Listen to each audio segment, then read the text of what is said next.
Upon hearing the news, local financial markets remain jittery, and Seoul's economic policymakers held an emergency meeting this afternoon to gauge the impact of North's provocations. For more on movements in the market and results from the meeting, we go live to our Hwang Ji at the nation's central bank. Ji, let's first go over what senior officials discussed in the meeting today. Daniel, temporary and limited impact is the kind of effect that they're expecting this time, seen after many other provocations by the North in the past, including previous nuclear tests on the South Korean economy. High-level officials from the Finance Ministry, the Bank of Korea, and Financial Services Commission came together for this meeting.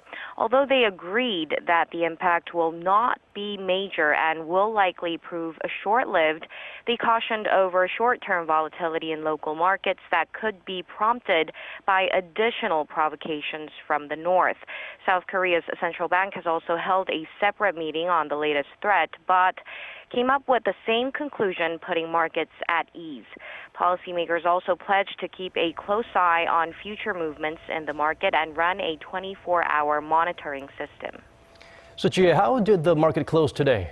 Despite this news from the North, local shares managed to recover the losses they saw during the day right after the story broke, with the benchmark Kospi once dipping to the 1,912 level, but closing at 1,925.43, down just over 0.25% from the previous session.